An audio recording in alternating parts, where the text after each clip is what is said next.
मानुष मरने के बाद 1 वर्ष की महापथ की यात्रा करता है तो वह पुत्र पौत्र आदि के द्वारा स्पिंदीकरण हो जाने पर पितृलोक में चला जाता है। वर्ष के अंत में पितृपिंडों के साथ प्रेत पिंड मिलन हो जाने से वह प्रेत परम गति को प्राप्त करता है। जय श्री नारायण। गृहस्थ पिता की मृत्यु हो जाने पर यदि स्पिंदीकरण श्राद्ध नहीं हुआ है तो किसी का विवाह संस्कार नहीं हो सकता। इसलिए द्वादश को ही पुत्र को स्पेदीकरण कर देना चाहिए। यह करने के बाद भी 12 महीने तक पोड्श श्राद्ध नियमानुसार करना चाहिए। जय श्री नारायण नामा। मृतक का दाह संस्कार हो जाने के बाद एकादश द्वादश इन दोनों दिन में प्रेत भोजन करता है। इन दोनों दिन जो कुछ भी प्राणी के निमित्त दिया जाता है उसे प्रेत शब्द के साथ दिया जाना चाहिए, क्योंकि वह मृतक के लिए आनंददायक होता है। सपिंदीकरण कर देने के बाद जो भी दान दिया जाता है वह नाम गोत्र करके पितृ निमित्त करना चाहिए। जय श्री नारायण। प्रेत द्वादश संस्कार के अवसर पर यजमान जल से भरे 12 घंटों का संकल्प करके दान करें। पकवान और फल से परिपूर्ण एक एक व्यर्धनी विशेष प्रकार का जलपात्र भगवान विष्णु यमराज चित्रगुप्त का संकल्प करके सुयोग ब्राह्मण को प्रदान करे। जय श्री नारायण नामा। स्पिंदा की रस्म अपवित्र दिनों के बाद 12वें दिन अग्नि के समक्ष या बिना अग्नि के पूर्ण होती है। जय श्री नारायण नामा। विधि नहा धोकर मृत्यु वाले स्थान को गोबर से पोतकर स्थापित देवों की मूर्तियों के चरण धोकर पितरों को लाए अर्पण करके पुत्र अनचमन से थोड़ा जल ग्रहण करे। टीटिस लाए के दाने वासुदेव रुद्र और अर्का को अपने दादा और उनसे पूर्वज के रूप में और फिर मृतक को अर्पण करें। जय श्री नारायण। माता श्री का स्पिंदा दादियों के साथ और पिता का स्पिंदा दादाओं के साथ करना चाहिए। यदि पिता की मृत्यु दादा के जीवित रहते हुए होती है तो 3 लाए के दाने पड़ दादा और उसके पूर्वजों को श्रद्धांजलि देनी चाहिए। जय श्री नारायण नामा।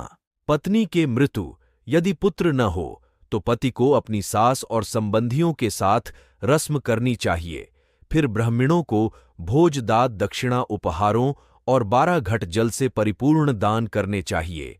जय श्री नारायण। धारण किए वस्त्रों का त्याग करके शैया दान करें। शैया बहुत मूल्यवान सभी सुख प्रदान करने वाले साधनों से युक्त छाता, चांदी के लैंप, इस भगवान नारायण और लक्ष्मी जी मूर्ति, कपड़ों गहनों से सुसज्जित गदा आदि होनी चाहिए। स्त्रियों की रस्म में लाल कपड़ा जेवर के साथ अन्य सामग्री होनी चाहिए। जय श्री नारायण। फिर एक ब्राह्मण को उसकी पत्नी के साथ शैया पर नारायण लक्ष्मी जी के सामने बिठाकर उत्तर दिशा को मुख करके लक्ष्मी नारायण जी को फूल माला पहनाकर पूजा करके यह उच्चारण करे। हे नाथ, जिस प्रकार आपकी शैया दूध का सागर है, यह शैया भी उसी प्रकार मेरे अगले जन्मों में सुखदायी हो। ब्राह्मण और प्रभु को पुष्पांजलि देते हुए जय श्री नारायण नामा। ब्राह्मणी को संबोधित करके हे ब्राह्मण देवता, इसको स्वीकार करे कहकर शैया दान करें। उस शैया पर विराजमान सभी को 3 बार झूला दे। शैया के चारों ओर चक्कर काटकर सबसे विदाई ले। जय श्री नारायण नाम। शैया दान की रस्म पूरी हो जाने के बाद 13 पद दान की रस्में, जिसमें 11 छाता चप्पल कपड़े, अंगूठी जल का मटका कुशा 5 बर्तन, यह 7 प्रकार के पद, इनके साथ एक लकड़ी का डंडा, तांबे का बर्तन, कच्चे चावल जानेऊ और खाने की सामग्री 13 ब्राह्मणों को 12वें दिन दान करने से दिवंगत आत्मा को शांति मिलती है। जय श्री नारायण। स्पिंदा रस्म करने के बाद वार्षिक श्राद्ध से पहले हर मास 1 लोटा जल के साथ लाए का दान करते रहना चाहिए। जय श्री नारायण नाम। स्पिंदा मासिक और वार्षिक श्राद्ध संक्रांत में नहीं करने चाहिए। यदि वर्ष में 13 महीने आते हैं तो वार्षिक श्राद्ध 13वें में होना चाहिए, जब संक्रांत में आवश्यकता होती है। जय श्री नारायण नामा। वार्षिक श्राद्ध के उपरांत सदा ही 3 श्राद्धांजलियां देनी चाहिए। एक श्राद्धांजलि पूर्वजों के लिए घातक होती है।